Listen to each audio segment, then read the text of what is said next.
Welcome back to Fighting the Fourth, your home for all things Commander. I'm Peyton, and around here we celebrate the politics, power plays, and legendary moments that make Commander the best format in Magic. Today we're going to dive into Eshki, Temur's Roar. I named her as one of my favorite cards of favorite commanders of 2025. Named her as my favorite card of 2025. I think just a really awesome commander that is really cool. So we'll talk about Eshki herself here. Basically, she does everything that we want to be doing in the deck in the command zone. She is our win con, she is our card draw, and she grows herself just from casting the creatures. So there's really only one thing we have to do, which is cast the creatures. She kind of she does all the rest for us. So that's really great. That's a really strong thing to have in the command zone for any commander deck is when your commander can kind of do all the things. Temur does one thing really well, which is put a bunch of mana and storm off. So we kind of are going to take advantage of that and do that with creatures, and we get rewarded for casting creatures. So kind of a win-win. The theme of the deck is really just like low mana, big power creatures, because that's what Eshki cares about, is the power of the creature, not the mana value. So we're looking to cast 4 mana 8/8s versus 8 mana 8/8s. Usually those creatures come with downsides or come with some sort of negative to them, but we don't really care because we're just casting them for the cast trigger, and that's all that matters. So it's a storm deck, but with creatures, so we need lots of mana. So that's one of our key themes here, is generating lots of mana, however that's possible, storming off with creatures, and casting big creatures for low amounts of mana. We'll go over some pros and cons of the deck. The greatest thing about Temur is that this is kind of the perfect colors for this kind of strategy. We're looking to, again, storm off, but with creature spells. So what better colors to have access to than the storm colors and the color that ramps the best? So this is kind of a match made in heaven. I think obviously that's why they put it this way, but if you were in any other colors, I think this would be a tough strategy to pull off. The great thing about Temur is that you don't need Eshki to really win, because if you let the deck do what it wants to do, you're just going to be casting big creatures. So now you just have a board of big creatures. So if I don't kill you with Eshki, I'm just going to swing at you. So good luck. And the great thing about this deck is that it punches well above its weight. The current deck list that I have has no game changers, no like combos as far as like infinite combos are concerned, no ways to like super turbo the deck into like again like a competitive like bracket 4 space. But so on paper it's a bracket 2 deck, but it is not a bracket 2 deck. This is a bracket 3 deck. It can hold its own at bracket 3 very comfortably, despite having none of the typical like bracket 3 cards that you're going to expect to see, and that's just because the deck just is that good. Eshki is a great engine, and that leads us into our first con, which is that once people know that Eshki is the kind of engine, they are not going to let her live. They're going to try to remove her, and that does make the deck struggle a little bit. Not so much struggle, but I guess it changes what the win con of the deck is, which is normally just trying to burn the table out with Eshki, and now we have to do it the old-fashioned way and swing out with our big creatures, which is not really what we want to be doing in the deck. But it can be done, so it is what it is. The deck list that I have is also like not super optimized at all, so if you're looking for like the peak powerful Eshki deck, this is probably not the list for that, because I have a lot of cards in here that are kind of just not iffy, but again, so there are very specific cards for Eshki that are just like, you should be running them. Phyrexian Dreadnought's a good shout out. It's like a 1 mana 12/12. I could be running that. I don't, just because I like the deck where it is. I like having a couple goofier cards in here just for the sake of having them, but a super optimized list is going to be like super nasty. I've seen a couple lists that also run like the doubling effects, so you basically are trying to double Eshki's power to then like one-shot the table essentially. So that's what you need like the Phyrexian Dreadnought for, is because you want to use a bunch of 1 mana pump spells and then a bunch of 1 mana creature spells to trigger Eshki to just one shot, two shot the table. That's not really the build I'm going for. This is much more creature based. It's just casting a bunch of creatures, trying to kill the table that way. And again, the deck without Eshki is kind of just a Temur Stompy deck, so not great because that's not the focus of the deck. But again, if that's our backup plan, then that's really not that bad. Interaction for a deck like this is not really something I put too much focus on, and that's just because we're not really protecting too much on the stack, meaning that like we're not super concerned with our spells resolving. If people want to counter our creatures, they're more than welcome to, because Eshki is a cast trigger, so they're more than welcome to counter the spells. Obviously, it'd be great if our spells resolved, but for the most part, we're looking just to trigger Eshki, so counter away. We are running some basic counter spells, and that's just so we can protect Eshki and protect some of our more key pieces. There are probably a couple of spells in the deck that I'd want to protect, but for the most part, most of our spell, like if you want to counter, the Apex Devastator on the stack, go ahead. So we're running like a Bolt Bend that helps protect Eshki. We're running Heroic Intervention to protect our board, or Eshki specifically. Again, in like an optimized deck, you're probably going to run a lot more like creature-based interaction. That way you can trigger Eshki and interact on the stack. Again, I'm not running a bunch of those. I don't think I'm running any effects actually that do that. So like the Hydro Electric Specimen kind of effects, I'm not really running, but are probably cool because those would trigger Eshki at least to pump her with her first ability. So they just synergize with the deck overall. Ramp is the key here because that's, like I said, what Temur is going to excel at the most, which is ramp. We're running all the 2-mana ramp that we can because Eshki comes out turn 3, so we're trying to ramp as early as possible because we want Eshki out as early as possible, and if she's guaranteed to come down turn 3, then we have to be able to come down. Then we want to be able to have our earliest ramp turn 2. I've thrown Open the Way in here because it's my favorite card. Again, in like a super optimized list, you wouldn't be running Open the Way because it doesn't help trigger Eshki, and it is 6 mana. Is you want to be spending that on a big creature or something, but it's my favorite card. I like Temur, so I threw it in here. It can be super helpful because the deck is mana hungry, so like, sometimes we need 10 plus mana on a turn to really storm off, but it's not super needed. I win lots of games without casting Open the Way. I do run a lot of creature-based ramp as well because that helps trigger our commander. Like it's kind of like the opposite of our interaction there. I think if you run the creature-based interaction, you just help trigger Eshki even more. I'm not too concerned about that. Like I said, I did focus on the creature side of things because our mana dorks are really, really good.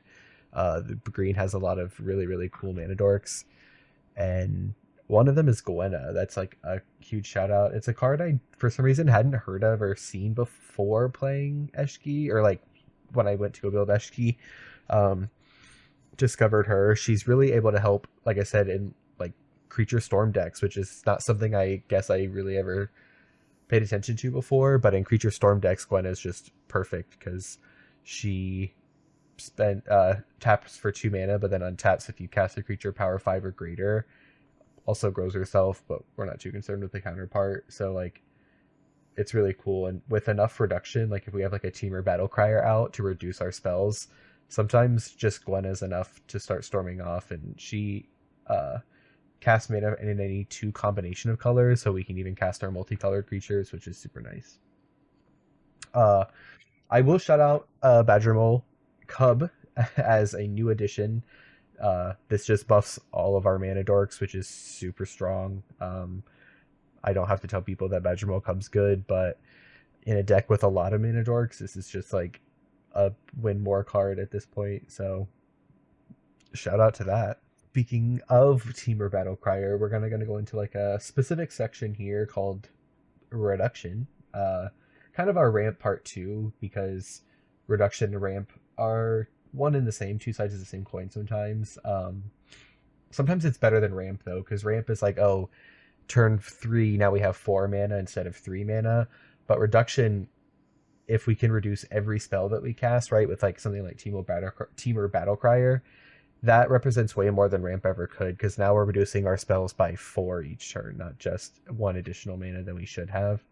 So a lot of our reduction in this deck is very specific to creatures like Animar, Shadow in the Warp, and Goreclaw. Those are reducing our creatures specifically, because that's all we care about reducing. All the other spells in the deck are relatively low mana costed, so we're not super concerned about reducing those. It's just the creatures themselves, because that's what will trigger our commander to burn the table. Again, I'm going to shout out Temur Battle Crier probably 100 times in the video, because it is an MVP in the deck. This is a kill on sight card. If it is on the stack and you have a counter spell, counter this card. It is very, very, very, very, very strong. It reduces all of the spells that we cast on our turn by 1 for each creature we control, power 4 or greater, which in this deck is basically all of them, because that's what the deck wants to do. And it allows us to cast spells for 1 to 2 mana, because basically most of our spells are only having like 1 or 2 color pips. So again, if this card shows up, if you're playing against Eshki and this card shows up, kill it or counter it or do something before it even hits the table, because you will be sorry if it resolves. Eshki is the card draw of the deck. She will draw us cards when we cast creatures with power 4 or greater, which is 27 of our 32 creatures. So that basically means that we have 27 draw spells in the deck, outside of like the Guardian Projects and the Temur Ascendancies, but we have like 27 creatures that will cantrip for us. When we play that creature, we'll get a card back in return. The other card draw in the deck kind of follows a similar vein. A lot of them care about creatures entering the battlefield that are power 4 or greater, which again is 27 of our creatures. So we're pretty much drawing multiple cards off of creature cast / ETB, which just lets us fill our hand up. Eshki has no problem keeping a full 7. And this goes into the storm aspect of the deck. We want to be cantripping with our creatures, and we also want to be drawing the interaction to help protect Eshki once people start also trying to remove her. So we want to be drawing multiple cards at every opportunity we can. Obviously, that's true for any deck in Magic. If you draw more cards than your opponent, you're more likely to win. So in Eshki, this is just extremely easy to do. So we have a ton of card draw in the deck. Like I said, it's all tied to like creature / power base, which is really nice. So I think there's like 1 Rishkar's Expertise just as like a emergency draw a bunch of cards if we're digging for like a win con kind of situation. But for the most part, it's cast a creature, get 2 or 3 card draw. So the game plan of the deck, we obviously want to ramp turn 2. That's like the best start to the game. It was so many options to do that. Pretty likely that we do that consistently in the deck. Even if it's a mana dork, that's okay, because we're not looking to like storm off again that same turn. It's just ramp on turn 2, get Eshki out turn 3, turn 4, start casting creatures, potentially even multi-spelling if we can that early. Again, it's a pretty straightforward game plan from that perspective. Again, you just want to be casting creatures. Not hard. We want to cast creatures that trigger Eshki's last mode, which is the burn ability, so it'll deal damage to each opponent based off Eshki's power. So the way that Eshki works, cast the creature, put the counter on, draw the card, then do the damage. So with each subsequent creature cast, you're going to be doing that much more damage. So 5 damage, 6 damage, 7 damage, 8 damage, eventually getting our opponents to 1. And you want to do that again on the same turn, because once people realize how much damage they're going to be taking off Eshki, they're going to be like, okay, we got to remove this card. So you want to be able to do it all in the same turn if you can, just so you can, just in case someone decides to remove Eshki on the turn to rotation. So that's the third part of the game plan, is just protect Eshki.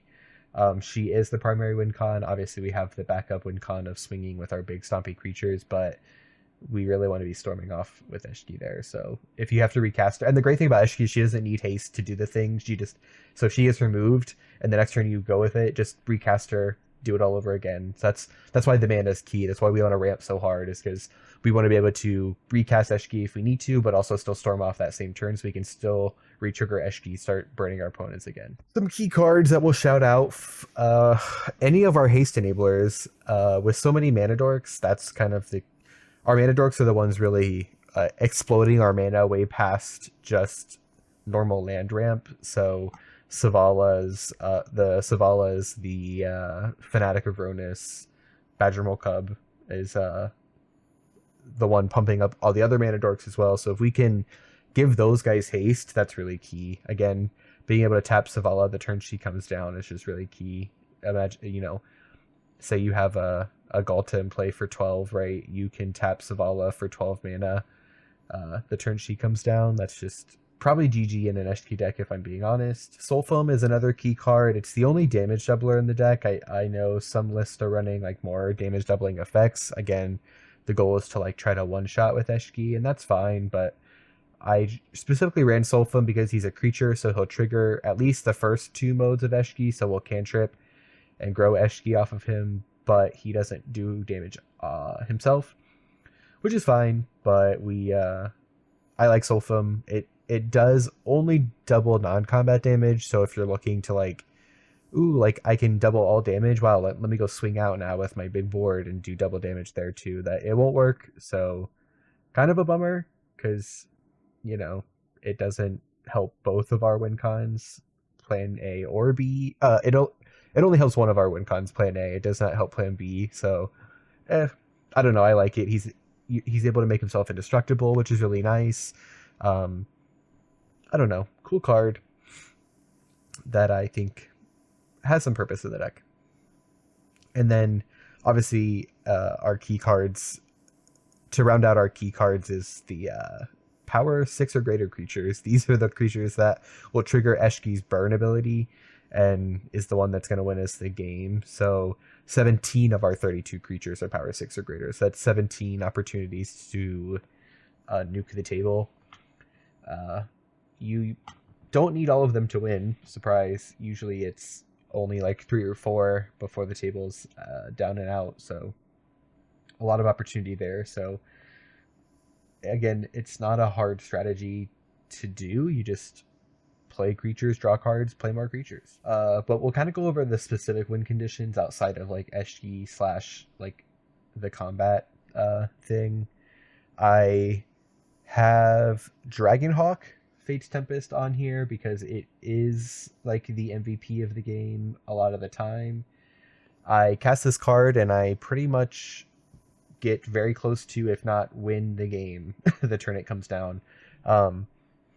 Again, if it exiles 6 cards, that's 12 damage, which is not hard to do in an Eshki deck since it only cares about creatures with power 4 or greater, which again, as we talked about before, I think is like 27 of our 32 creatures, so likely that we have 5 or 6 on board when Dragonhawk comes down. If we can give it haste with all of our haste enablers, we can trigger it twice in one turn. So if you can imagine you have 6 creatures with power 4 or greater on ETB, he'll exile 6 cards, which will do 12 damage on the end step. And then if he can attack because he has haste, then that's another 6, that's another 12, that's 24 damage off of 1 card, which is pretty nasty, if I'm not gonna lie. I think people are not playing enough Dragonhawk. I do not see it at tables, and every time I play it, people are like, wow, where is that card come from? And I'm like, well, it comes from Blue Burrow, so buy your copies now before they spike up, I guess, even though I'm pretty sure it's already not spiked up, but like it's not a cheap card. But I promise you, once people realize it's good, I think it's just going to keep slowly climbing. I've got Apex Devastator and Maelstrom Wanderer on here because they both cascade, which is really, really cool in Eshki since it is a cast trigger. All the cascades that you do, potentially, if you hit the right creatures, will also trigger Eshki. With Apex Devastator, it itself will trigger Eshki, but then the 4 cascades, I've had it cascade 3 times into creatures that will trigger Eshki's burn mode. So you're triggering Eshki 4 times total, which again is usually enough to close out the game, especially if you have something like a Soulfoam out. I've won a couple of games doing that, so shout out to our cascaders there. They are super good at just ending the game with the cast triggers. Chandra's Incinerator is a card that reads very specifically because it says that when a creature you control deals non-combat damage to a player or an opponent, Chandra's Incinerator deals that much damage to a creature or a planeswalker that player controls. And so the way that Eshki reads, because she deals damage to each opponent, basically that says for each opponent we choose one creature to take that much damage. So let's say Eshki triggers to deal 6 damage to each opponent. You can also do 6 damage to one of their creatures and or planeswalkers, which is really nice. Not a lot of effects hit planeswalkers. So if you're randomly playing against someone playing Super Friends, Chandra's Incinerator is a great card. But yeah, this is just a great way to start kind of basically board wiping with SG triggers. You can start taking out people's threats or commanders. And then I did throw in a Crater Hoof as just kind of like a backup win con to our plan B. Crater Hoof's like the plan C to the plan B, or the plan B small a, whatever it's called, where, you know, it if we have to go into the big stompies, then Crater Hoof just kind of helps us get there a little bit better. And that covers Eshki. Like I said, it's one of my favorite cards that they've printed in a long time. My pod kind of hates it, and that's just because it does the thing so well. When a commander has such powerful card advantage, I think it's just an extremely oppressive deck naturally that way, because card draw is just so important to commander, and a lot of cards in a deck are built around gaining card advantage. So when you have card advantage in the command zone, it's really, really nice. Obviously that's what a lot of like really powerful commanders do, is they give some sort of card advantage, that, you know, their card advantage edges themselves. So Eshki does that and is also the win con. So she's pulling double duty, triple duty, because she also pumps herself.